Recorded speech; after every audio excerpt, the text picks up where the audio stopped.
Paz do Senhor, mais um dia aqui dos nossos estudos bíblicos, 365 dias com Deus, descomplicando a leitura bíblica.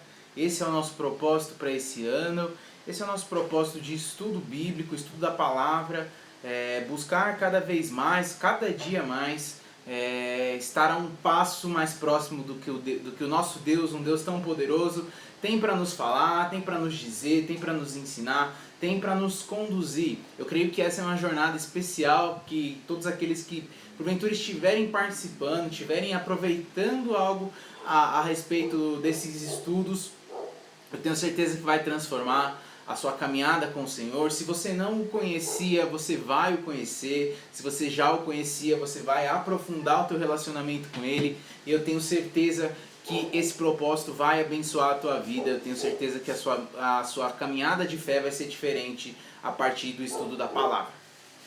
Então chegamos hoje ao 29º dia, estamos praticamente terminando já esse mês de janeiro, estamos chegando ao fim do primeiro mês desse ano, estudando a palavra. Nós já lemos aqui, já terminamos aqui o livro de Êxodo, nós estamos já entrando aqui no terceiro livro da Bíblia, começamos ontem o livro de Levítico, um livro que traz acerca de muitas revelações, muitas instruções, muitas palavras sendo liberadas de Deus para o povo, mas direcionada ao sacerdócio, direcionada aos líderes do povo, pessoas que receberam a missão de conduzir esse povo em adoração, em sacrifícios, pessoas que estavam ali, que foram responsáveis, foram levantadas por Deus para serem as responsáveis por essa adoração em meio ao povo.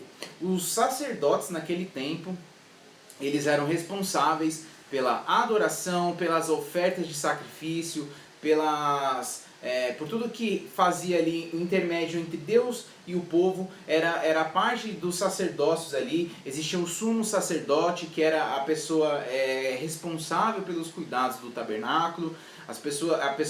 Essa pessoa aqui nesse livro, ela é representada na figura de Arão, irmão de Moisés, que foi escolhido pelo próprio Senhor para exercer esse papel de sumo sacerdote, aquele que vai à frente dos sacrifícios, aquele que sacrifica pelo povo, aquele que faz o papel de expiação do pecado do povo, aquele que os purifica para que venha a bênção de Deus sobre o povo. Então, essa figura do sumo sacerdote, lá na frente, no Novo Testamento, por exemplo, ela vai ser representada pelo próprio Jesus Cristo. Aquele que veio para fazer o intermédio, o papel de intercessor do homem junto a Deus, aquele que vem como um sacrifício perfeito, aquele que vem para sacrificar, aquele que veio para trazer a esperança, para restabelecer o relacionamento direto de Deus com o homem, tá?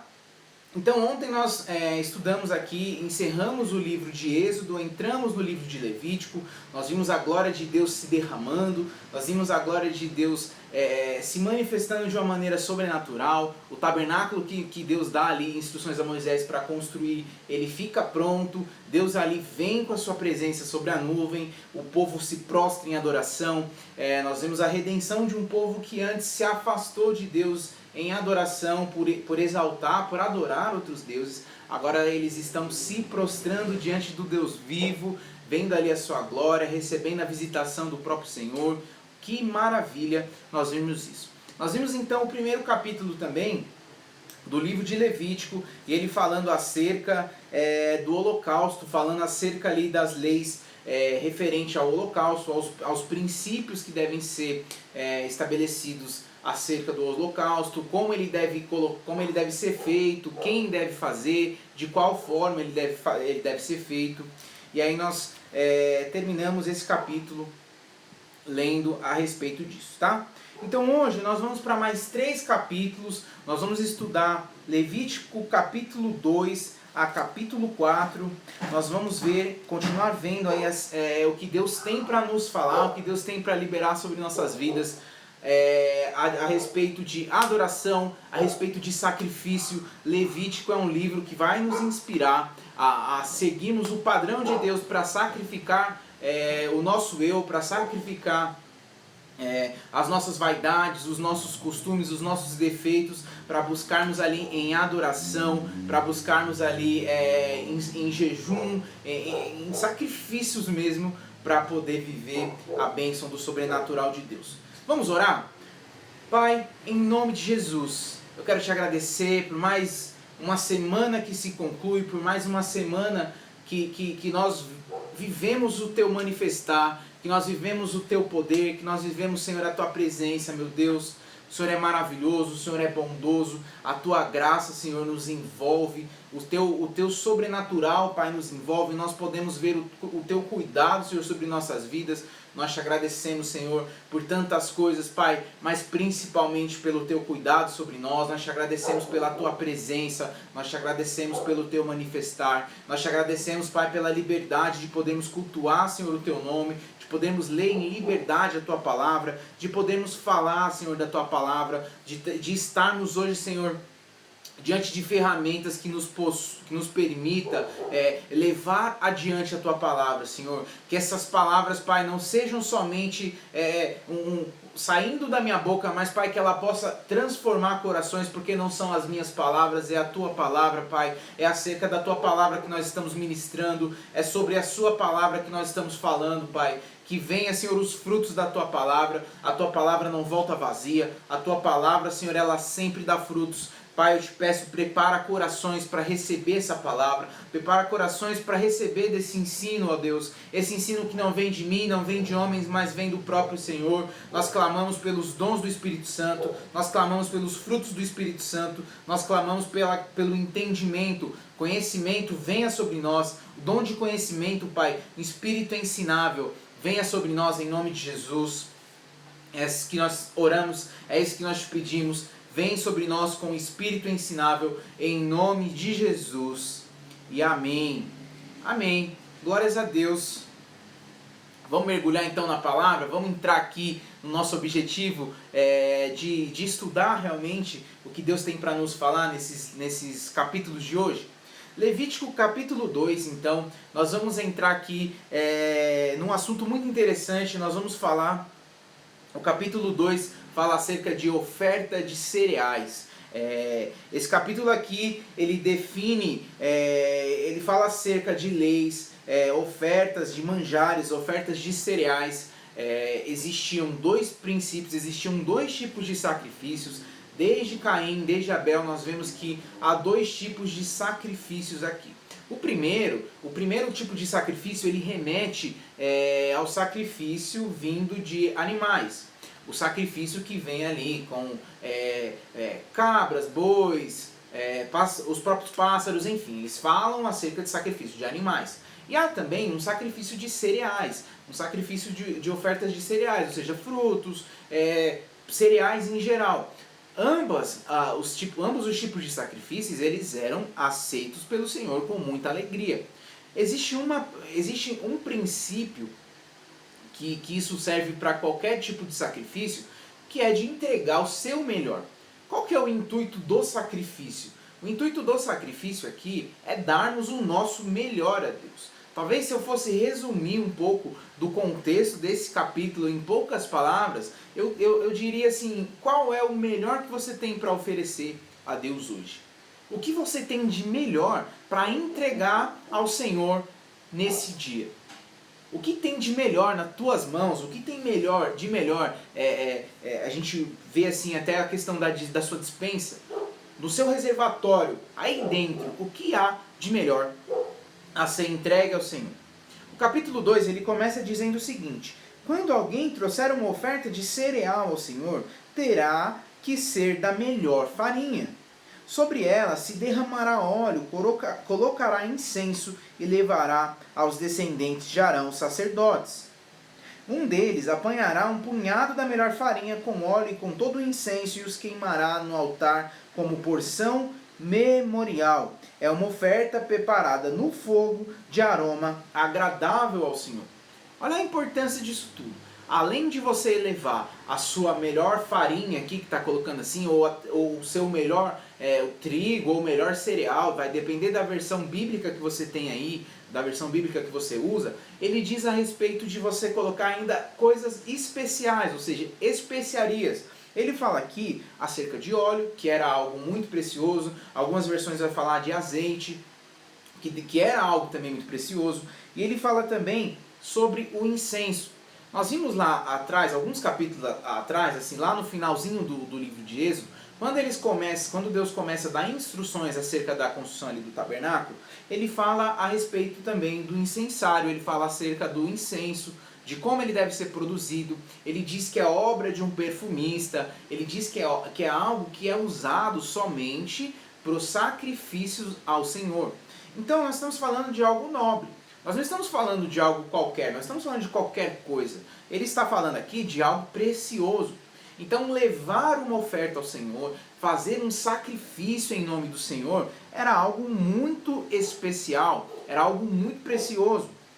Grande parte desse alimento, grande parte dos alimentos diários dos sacerdotes, eles derivavam das ofertas de manjares, ou seja, dessas ofertas que o povo levava.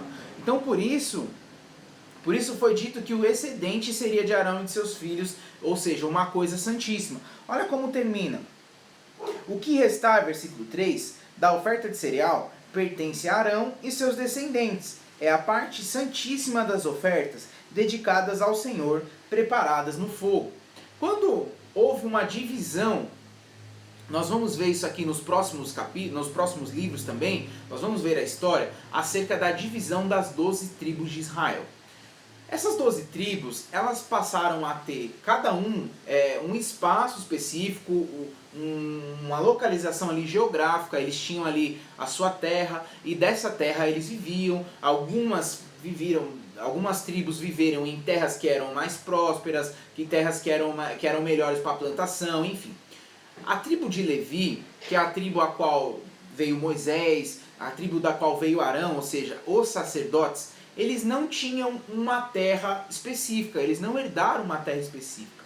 Mas as outras 11 tribos, elas serviam essa tribo. De que forma? Todas as outras 11 tribos, elas traziam ofertas, e dessas ofertas, uma parte dessas ofertas sempre eram retiradas, sempre eram separadas para essa tribo. Então, tudo que se remetia ao sacrifício, sejam lá de carnes, sejam de cereais, até mesmo monetariamente, vamos colocar assim, uma parte disso era para honrar a vida, era para honrar essa família, essa tribo de Levi, que viviam exclusivamente para o sacerdócio, que viviam exclusivamente para o serviço ao povo, que viviam exclusivamente aos serviços do templo, aos serviços, assim, a essa comunicação direta com Deus. Então esse povo, ele tinha ali, Deus separou essa tribo para viver para ele. Então é muito interessante isso. O povo vinha, trazia ofertas ao Senhor, e o Senhor os honrava, ou seja, no versículo 3, ele diz que parte dessa oferta seria separada, ou seja, o excedente, o que sobra disso tudo, vai ser separado para eles, e isso é visto como uma oferta santíssima. Então, esse é o princípio básico aqui desses sacrifícios. O capítulo 2 vai continuar falando acerca disso. Ele falou primeiro acerca de cereais, ele vai falar acerca de outros sacrifícios. O versículo 4 ele vai dizer o seguinte: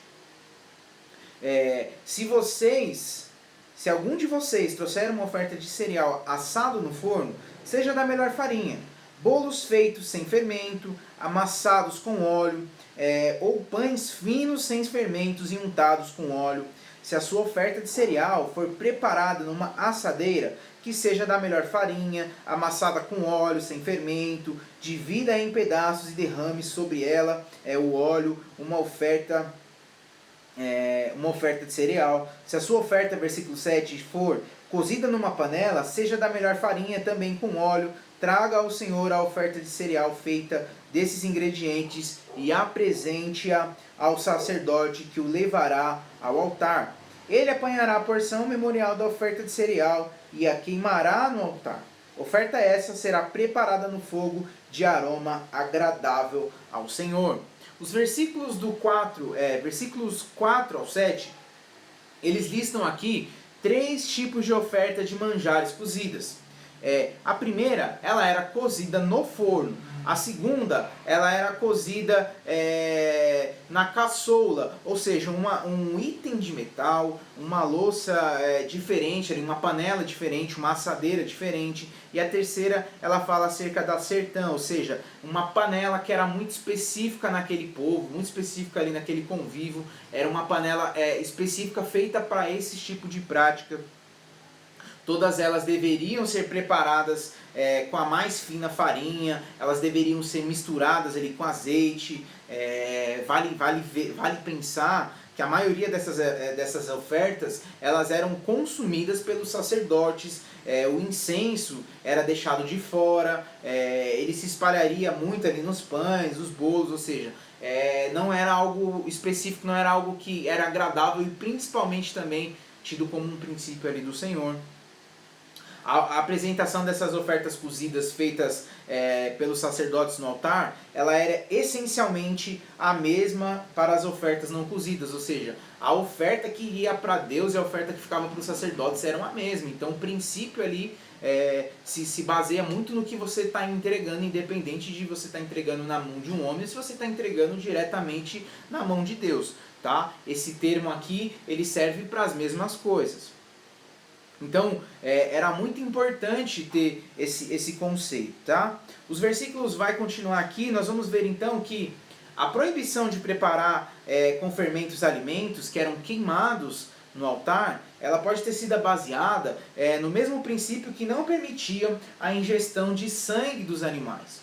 Do mesmo modo então que o sangue, ele representa a vida desses animais, Deus ele falava para que não se consumisse a carne ali com sangue ainda, tal, que fizesse expiação disso, para que depois pudesse se consumir.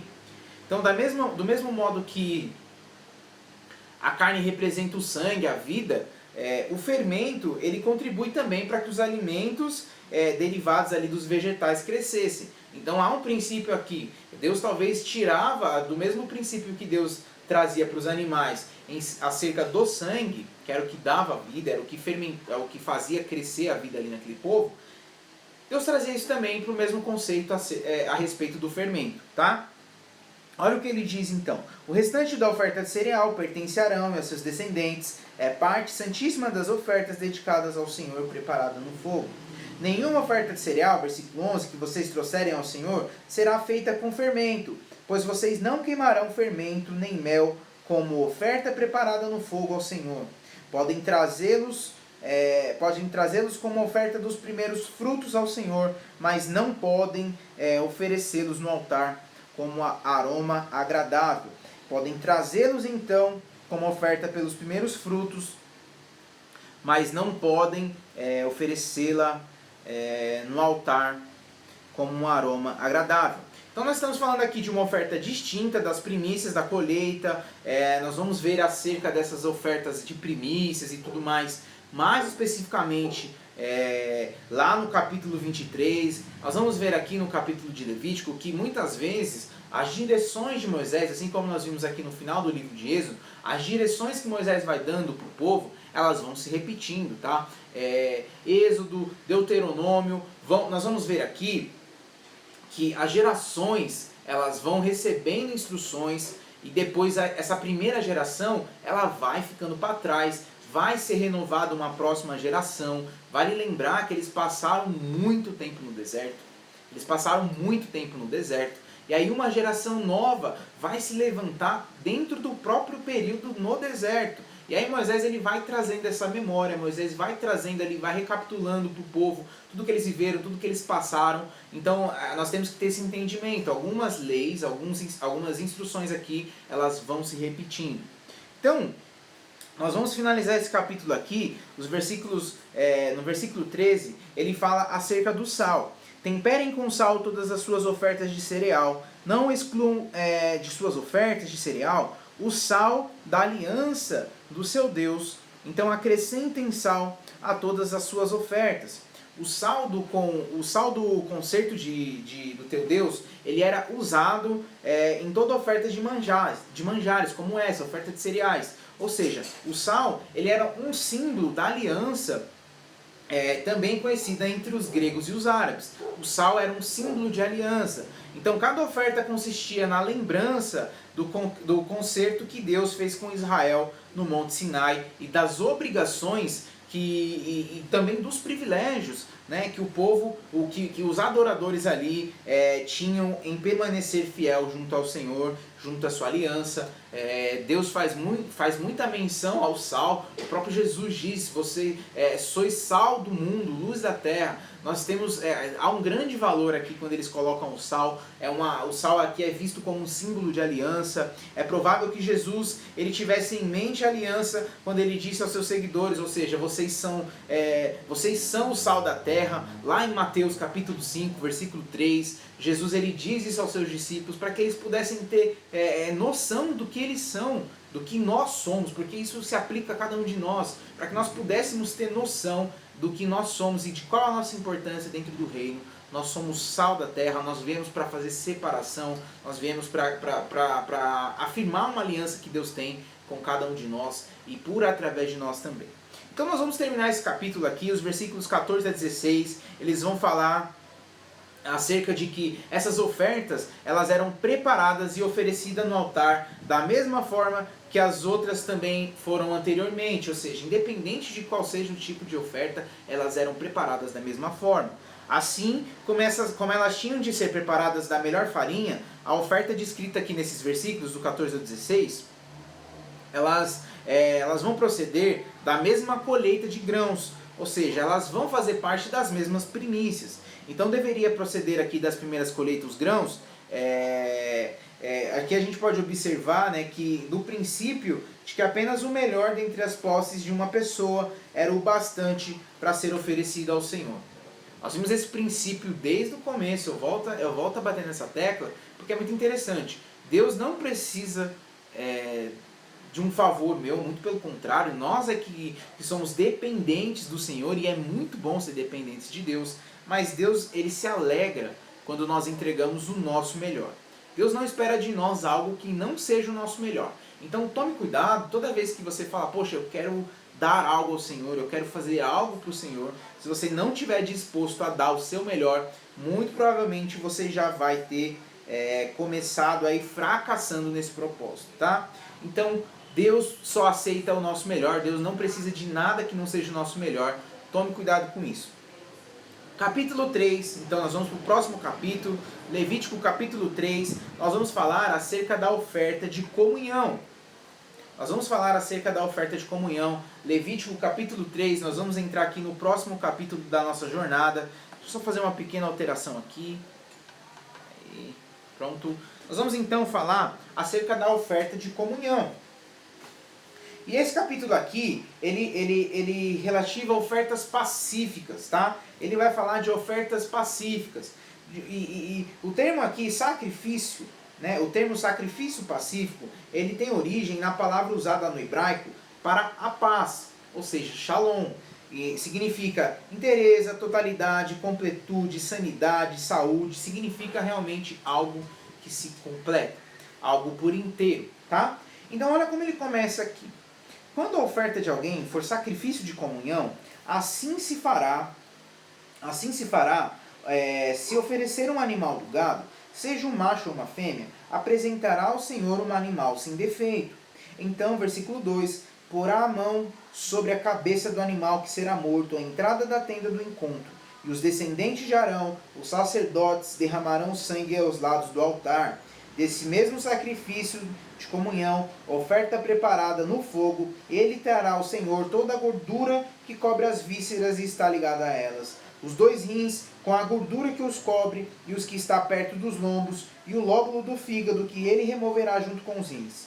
Os sacerdotes de Arão, os descendentes de Arão, queimarão tudo isso em cima do holocausto que está sobre a lenha acesa no altar, como oferta preparada no fogo, de aroma agradável ao Senhor.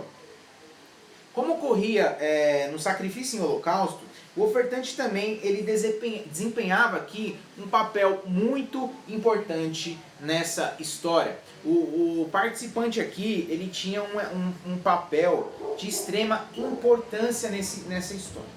Olha só, ele vai dizer aqui no versículo 2 que eles colocavam a mão sobre a cabeça do animal para que antes de sacrificá-lo.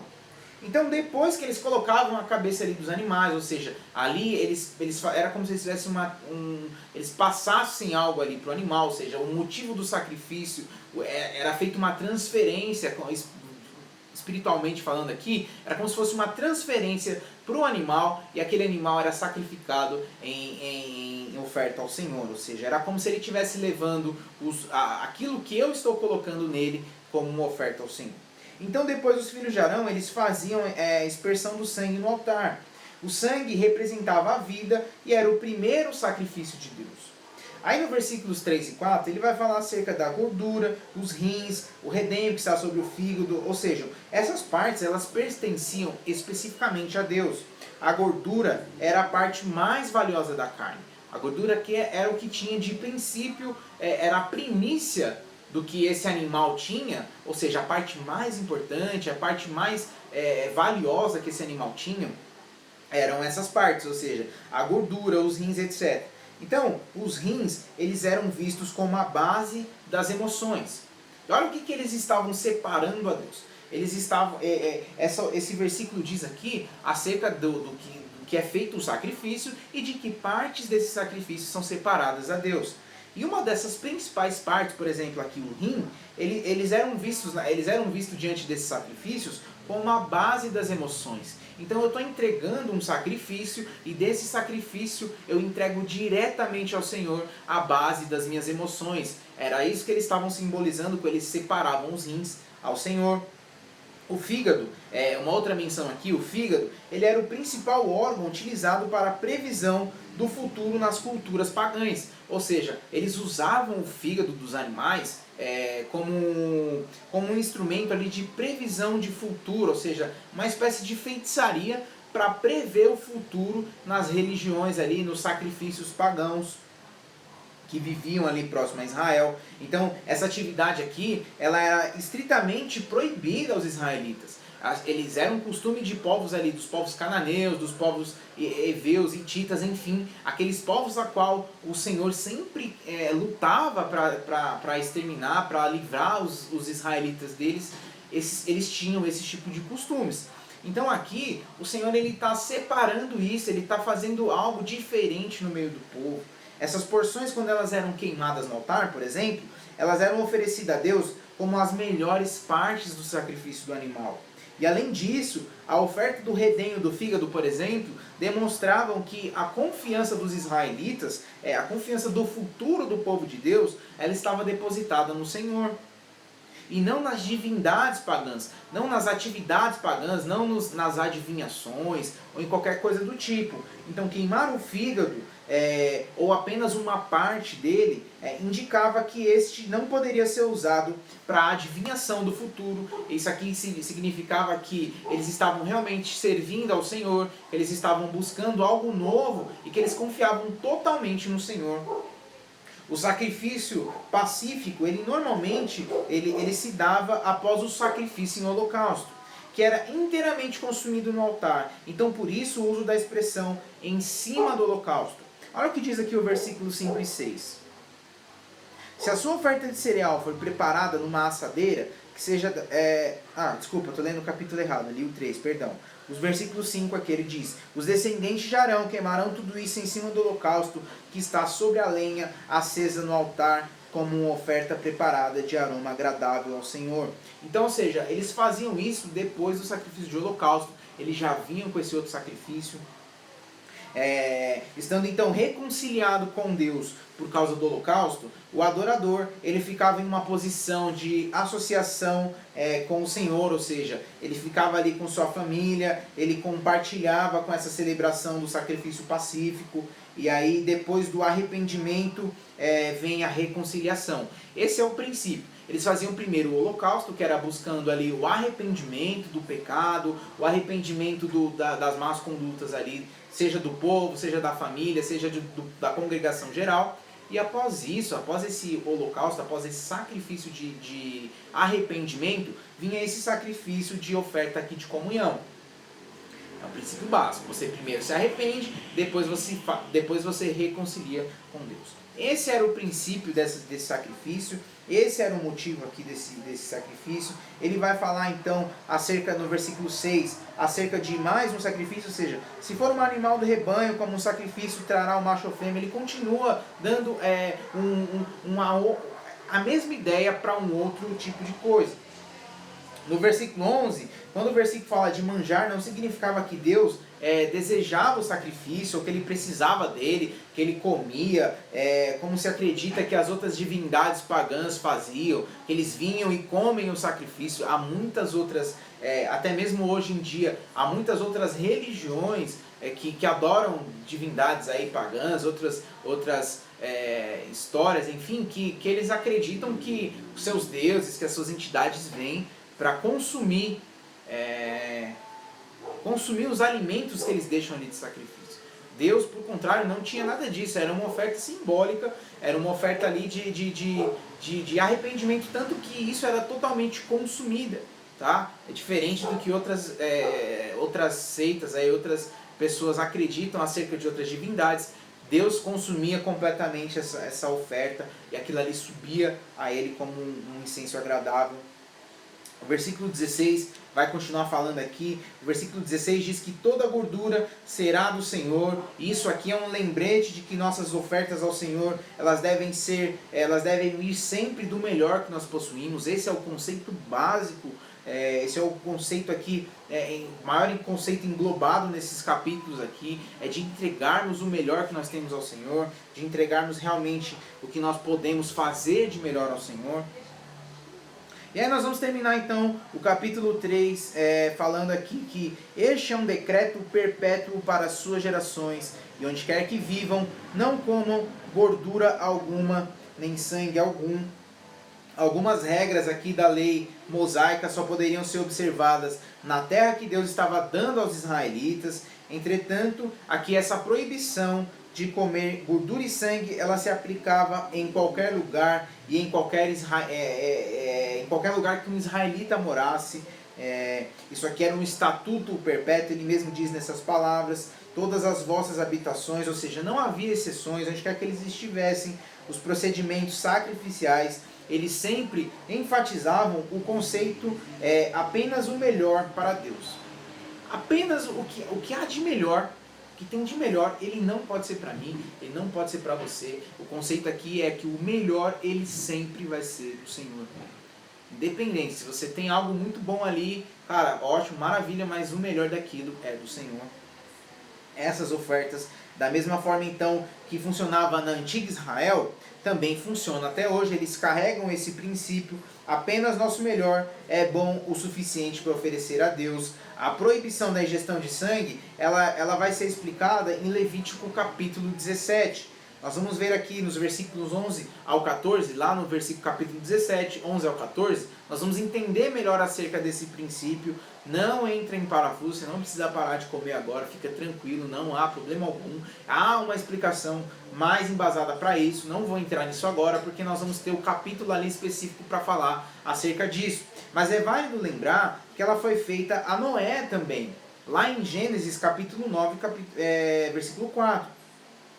Então, a proibição aqui em Levítico capítulo 3, 17, para o povo hebreu, fazia parte dos planos de Deus em torná-lo distinto das outras nações, em torná-lo parte diferenciada daquilo que as outras nações viviam, daquilo que as outras nações carregavam com eles como princípios, tá? Então nós vamos entrar hoje agora, nós vamos entrar aqui no último capítulo de hoje, nós vamos entrar aqui em Levítico capítulo 4, e nós vamos falar acerca das ofertas, as ofertas do pecado.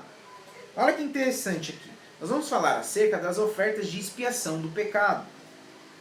Esse capítulo aqui, ele se refere à oferta pelo pecado, que era adequadamente planejada para realizar a reparação por um pecado cometido por ignorância. Ou seja, os pecados inconscientes do povo, nós vamos tratar eles aqui agora. Olha o que interessante a gente pensar aqui. Essas ofertas, elas são para um purificado de pecado não intencional. Pecado que pessoas não sabem que estão cometendo, pecados que muitas vezes a pessoa ela comete sem ter consciência de que é um pecado. Provavelmente esse termo se aplique a pessoas que não têm discernimento, a pessoas que não têm conhecimento daquilo que o Senhor está aplicando, ou seja, pessoas que estão trazendo para os nossos dias atuais, pessoas que estão conhecendo, pessoas que estão começando a sua caminhada, pessoas que estão aí se aprofundando na sua caminhada com Deus. Agora, esse assunto, esse termo aqui, ele não se aplica para todas as pessoas. Obviamente que ele não se aplica para pessoas, por exemplo, que já têm uma caminhada muito definida com o Senhor e que acabam cometendo isso por displicência ou por algum outro tipo de motivo, tá? É muito interessante dizer que nós temos uma responsabilidade, nós temos um compromisso e nós podemos sim, tá, ser livres de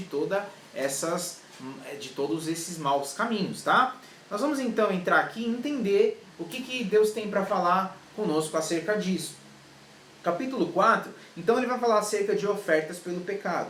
O Senhor ordena a Moisés: diga aos israelitas, quando alguém pecar sem intenção, fazendo o que é proibido em qualquer um dos mandamentos do Senhor, assim se fará. Versículo 3. Se for o sacerdote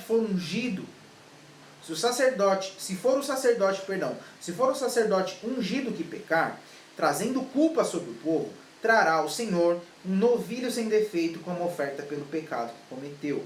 Ele vai apresentar ao Senhor o novilho à entrada da tenda do encontro, vai pôr a mão sobre a cabeça do novilho, que será morto perante o Senhor.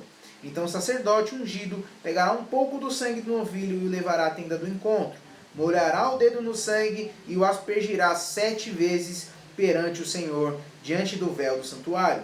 O sacerdote porá um pouco de sangue nas pontas do altar de incenso aromático, que está perante o Senhor na tenda do encontro.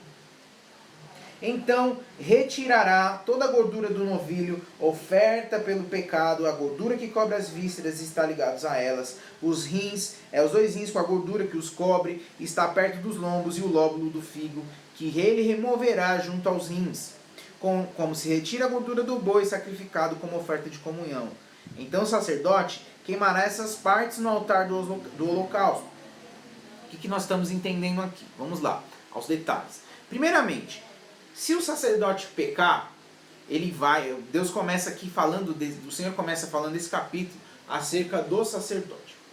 Todas as instruções, elas vêm para tratar a igreja e a estrutura por um inteiro, tá? Ela não vem para falar somente acerca dos que estão sendo liderados, ela vem para falar também dos que estão liderando.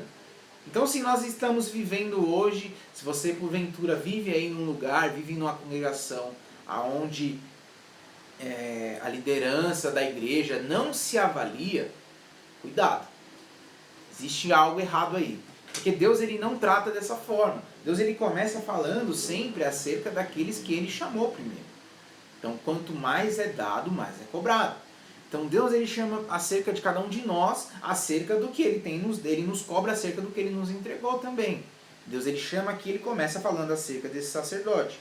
Então ele começa falando aqui nos versículos 1 e 2 sobre pecar por erro.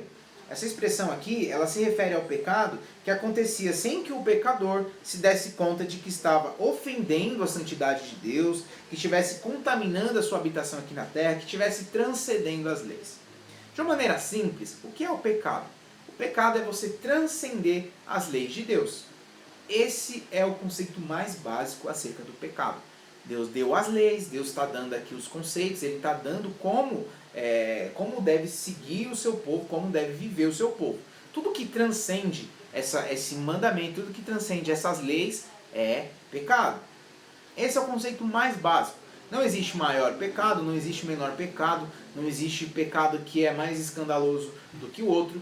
Tudo aquilo que transcende, tudo aquilo que transgride a lei de Deus é pecado, e tudo isso é visto com muito perigo, tudo isso é visto com muita tristeza aos olhos de Deus.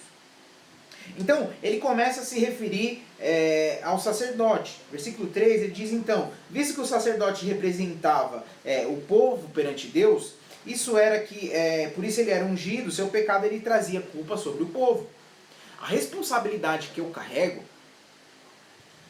ao vigiar, ao manter a minha santidade, ela não refere só sobre a minha vida, ela refere sobre a todos aqueles que me envolvem. Então, se eu ando em pecado, por mais que algumas pessoas possam falar, poxa, beleza, eu tô tudo bem, quem está pecando sou eu, quem vai pagar o preço sou eu, cara, você está muito enganado. É um engano muito grande, porque o meu pecado, ele faz muito mal a mim, mas ele faz muito mal a todos aqueles que me envolvem, a todos aqueles que vivem, todos aqueles que vivem ao meu redor. O meu pecado, ele pode sim ser uma marca, uma mancha sobre a minha vida, sobre os meus atos, mas ele envolve, as consequências dele envolvem a todas as pessoas que vivem ao meu redor. Aqui é um exemplo muito claro. O sacerdote, o pecado dele não vinha só sobre ele, vinha sobre todo o povo. Então, visto aqui essa ofensa, até que essa ofensa ela fosse reparada, o sacerdote ele não podia se posicionar perante a Deus.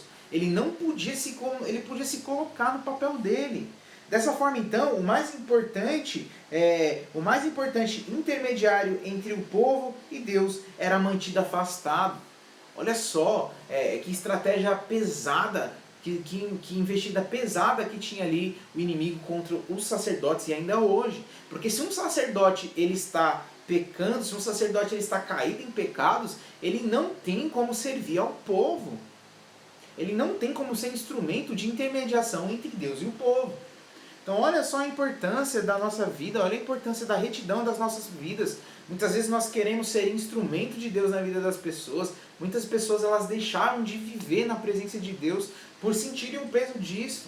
Olha a verdade, olha o tamanho da importância disso, olha o tamanho da importância da santificação. E como alcançar isso? Essa santificação ela não vem pelos meus atos, não vem porque eu sou bom, porque eu sou melhor, porque eu sou isso, porque eu sou aquilo. Ela vem por seguirmos primeiro os princípios, os mandamentos de Deus, por buscarmos, por nos sacrificarmos e principalmente por honrarmos as leis que Deus nos deu. Não há outro caminho. Então, aqui a partir disso, então, um novilho, ou seja, era exigido aqui um animal mais caro possível, era exigido aqui um animal extremamente especial para que fosse feito esse sacrifício, para que fosse uma oferta por esses pecados, o que refletia aqui a importância desse sacerdote, a posição desse cara.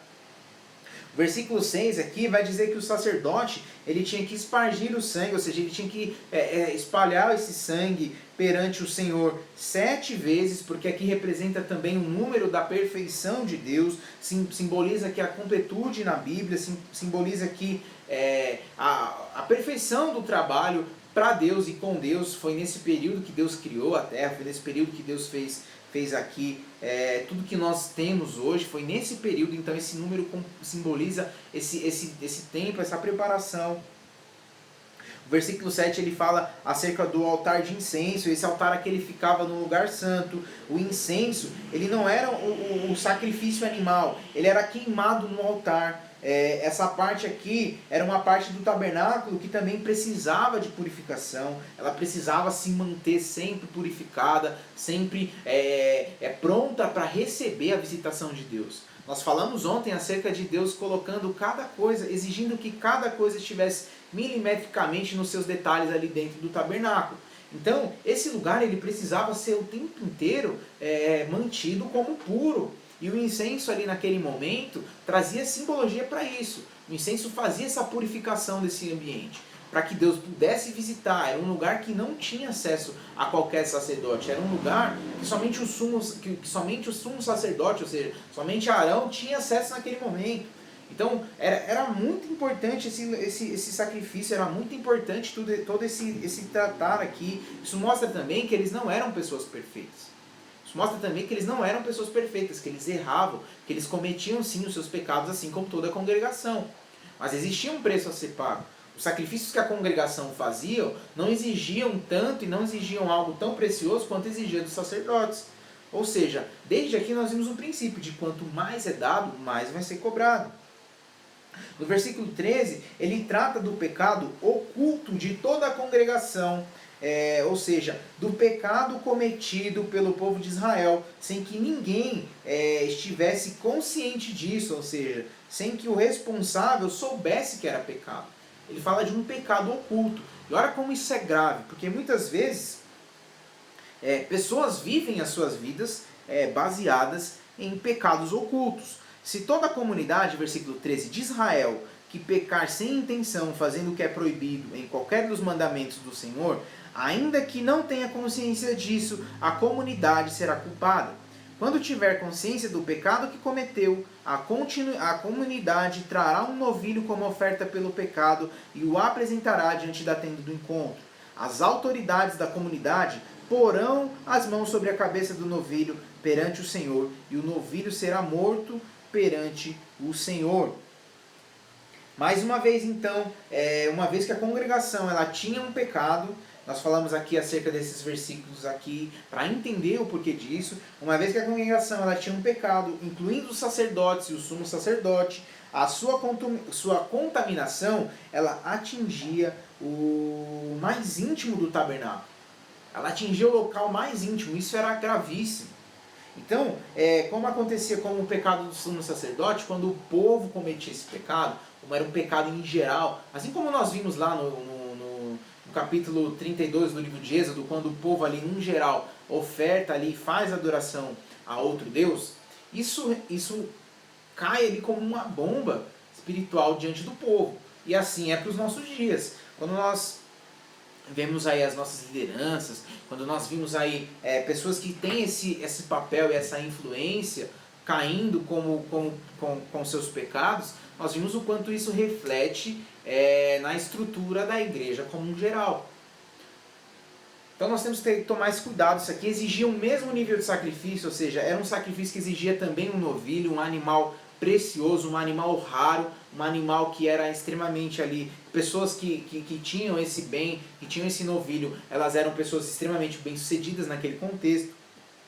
Então, exigia disso. O versículo 15 vai dizer que os anciãos, ou seja, as autoridades, elas representavam toda a congregação ao pôr as mãos sobre a cabeça desse novilho. Então, quando eles faziam ali o que hoje nós falamos aqui de ato profético, quando essas autoridades eles traziam o novilho para o sacrifício, eles impunham as mãos sobre ele e ali era feito o sacrifício com as autoridades ali impondo as mãos sobre eles. Impor as mãos sobre esse novilho que está sendo sacrificado simbolizava a comunidade, ou seja, os anciãos, simbolizando todo o povo de Israel com o seu pecado. Tá? Então ali era como se fosse o arrependimento do pecado do povo, porque o povo não tinha acesso àquele lugar. Então eles faziam isso em prol do povo, e aí o povo era perdoado aos olhos de Deus, e depois eles viviam ali um outro sacrifício para que fossem reconciliados. Tá? Os versículos 16 a 22, nós estamos chegando quase ao final já desse último capítulo, ele vai falar aqui acerca do o príncipe, ou literalmente o elevado, era aquele que exercia autoridade sobre o povo, ou seja, ele fazia o papel ali de um juiz, fazia o papel de um rei, ou sobre um grupo, né? Ali como chefes ou representações de todas as tribos. Olha o que diz os versículos 16 a 22. Então o sacerdote ungido levará um pouco do sangue ao novilho para a tenda do encontro, molhará o dedo no sangue, o aspergirá 7 vezes perante o Senhor. Ele vai trazer ali os princípios que tinha por sacrifício, porá o sangue nas pontas do altar que está perante o Senhor, derramará todo o restante do sangue na base do altar dos holocaustos, que fica ali na entrada da tenda do encontro. Então, versículo 19, retirará toda a gordura do animal, a queimará no altar, e fará este novilho como se faz com o novilho da oferta do pecado. Assim, o sacerdote fará propiciação por eles e serão perdoados. Depois, levará o novilho para fora do acampamento e o queimará como queimou, e o primeiro é oferta pela oferta da comunidade. Então, assim, eles faziam isso para representar todas as tribos. Versículo 23 e 24, olha o que ele diz. Quando se conscientizarem do seu pecado, trará como oferta um bode sem defeito. Porá a mão sobre a cabeça do bode, que será morto no local onde o holocausto é sacrificado perante o Senhor. Esta é a oferta pelo pecado. E então o sacerdote pegará com o dedo um pouco do sangue, oferta pelo pecado, e o porá nas pontas do altar dos holocaustos, derramará o restante do sangue na base do altar.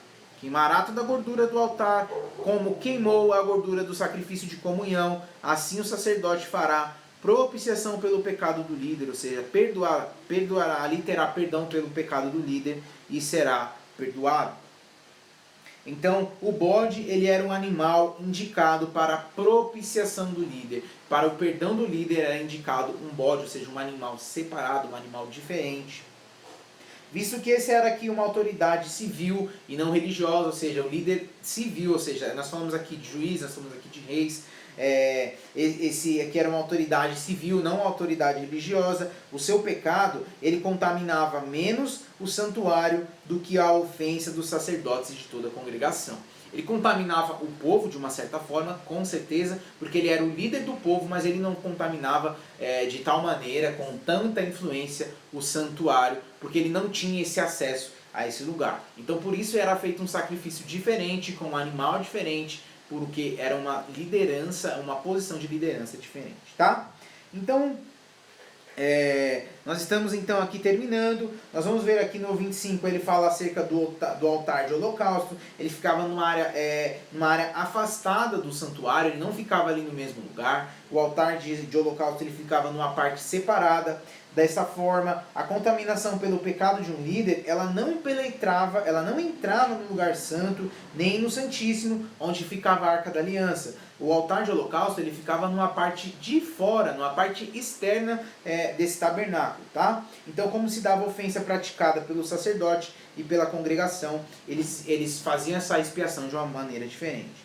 Versículo 26, então, nós vimos aqui, ele falando... Que queimará a gordura, etc e tal. Então, nesse caso aqui do versículo 26, não havia sido o sacerdote quem cometeu o pecado.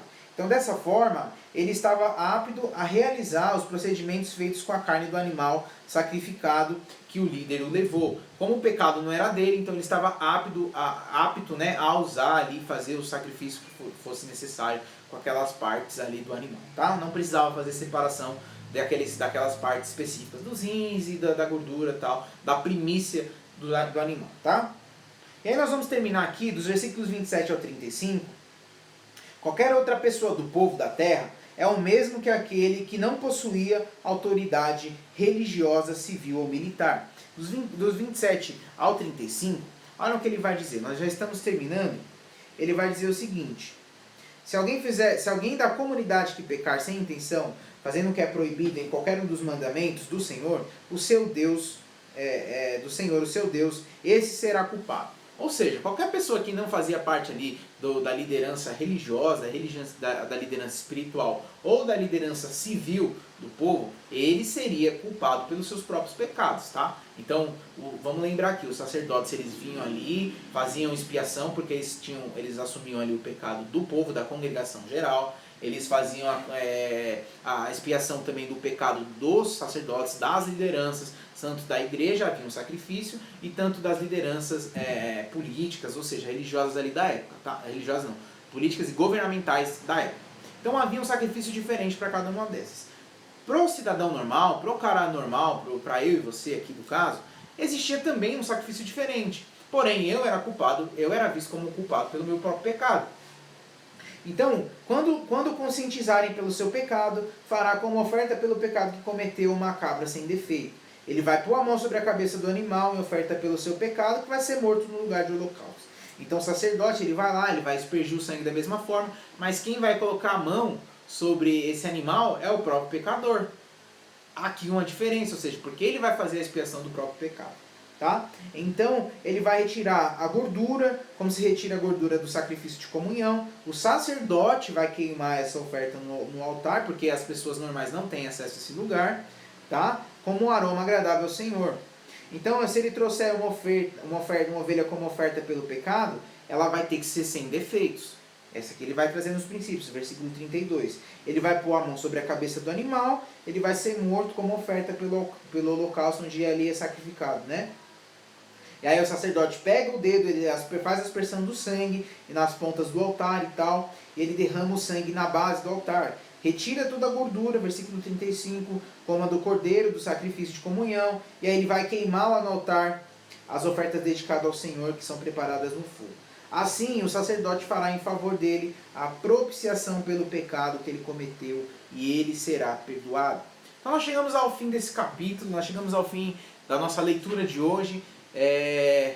muitas leis, muitos detalhes acerca aqui de como Deus trata cada situação específica. Nós vimos aqui que realmente um dos maiores princípios que nós carregamos aqui é de entregar o nosso melhor ao Senhor, é de sacrificar, entregar realmente as primícias que nós temos ao Senhor. Isso serve para as nossas atividades, isso serve para os nossos dias, isso serve para as nossas ofertas. Sempre dá o que nós temos de melhor em nossas mãos. Sempre dá o que nós temos de mais extraordinário é do Senhor. Tá? O outro princípio que nós vimos aqui é referente ao perdão de pecados, como Deus fazia aqui. Nós temos que entender que o pecado é tudo que transgride as leis de Deus, tudo que foge das leis de Deus. Deus não nos faz ali, como coloca ali um cercadinho, nos proíbe de viver outras coisas. Você é livre para fazer o que você quiser. E entenda que quando você sai desse cercadinho e resolve viver lá no pecado, o problema é seu, as consequências são suas. Deus não tem culpa disso. Provavelmente você vai pagar um preço muito alto por isso. Então, há um preço a ser pago, e toda vez que nós resolvemos sair desse ambiente onde os princípios de Deus são estabelecidos, onde nós escolhemos viver no pecado, existe um preço a ser pago, existe um sacrifício a ser feito. Então, primeiro aqui ele traz a lei acerca do holocausto, para que seja perdoado o pecado, e depois ele traz a lei acerca da restituição, para que o relacionamento com Deus seja estabelecido. Amém? Chegamos ao final desse capítulo, glória a Deus, Deus abençoe cada um de vocês. Amanhã nós vamos continuar aqui estudando a Bíblia, vai ter mais vídeo. Espero que vocês estejam gostando, espero que esteja sendo edificante para vocês. Espero que a vida de vocês também seja transformada através da palavra de Deus. Deus abençoe vocês, fiquem na paz com o amor de Cristo. Amanhã tem mais vídeo, Deus abençoe.